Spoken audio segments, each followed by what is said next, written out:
So this morning we're just going to take a quick look at a Dana 300 transfer case that I'm wrapping up. Just take a quick walk around of this and some changes we made to it and what I did to it.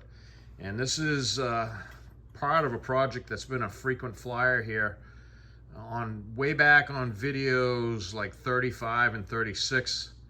There was a few videos in mid 30s anyways that I dealt with the axles for this, put ARBs in them, AMC Model 20 and Model 35 front end for this same Jeep.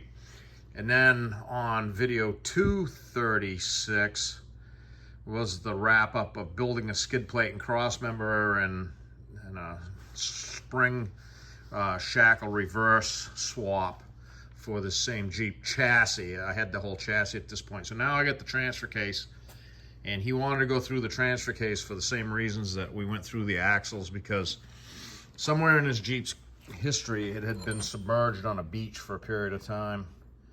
And so all the bearings and stuff look like that. I tossed some of them out already, but they're all cooked. So it was worthy of doing. The seals are all crusty and literally just fell apart.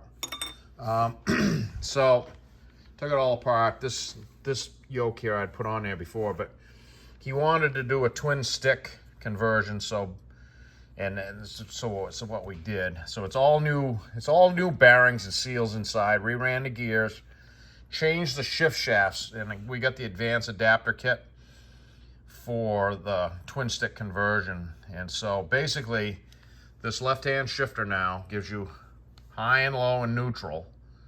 And then you have the ability to go into four-wheel drive low and two-wheel drive low. So low and two-wheel drive, which you didn't have before.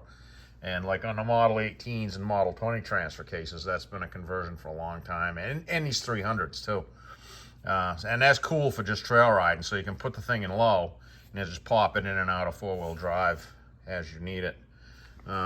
So the advanced kit involved changing the shift shafts, and the new shift shafts are threaded right on the ends, and as you can see, they go directly on with this little link plate and their holder that holds the new shift levers, and then Heim joints do the rest. So it's just kind of nut and bolted together to mock it up. So it all shifts, everything's lined up, everything works.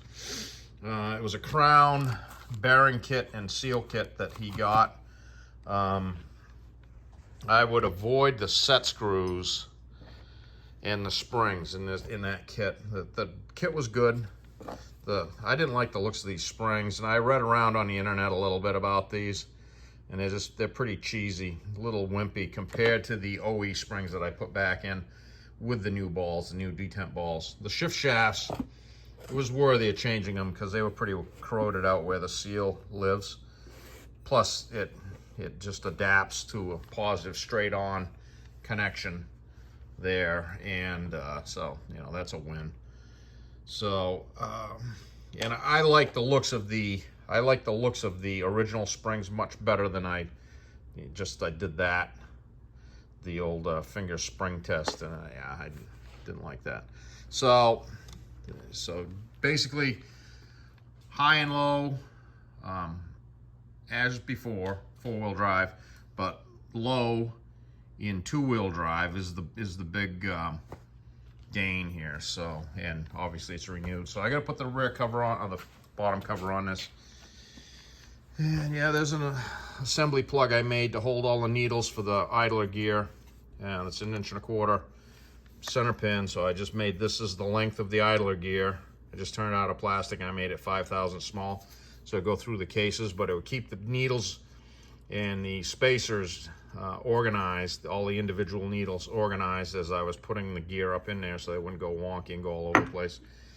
And this ramp piece I made out of a piece of 5/8 solid round and put a cut on it, so that when I stuff that through there, it would compress the detent springs in the shifter housing right here, and it would make getting the shift rods in much easier.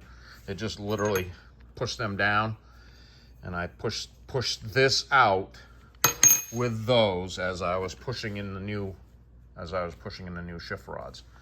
So that pretty much wraps this up. We're gonna put the bottom cover on. That's all I got left to do. I got that set up, and got the bolts cleaned up, and we're gonna put this baby back together and get it back to Scott.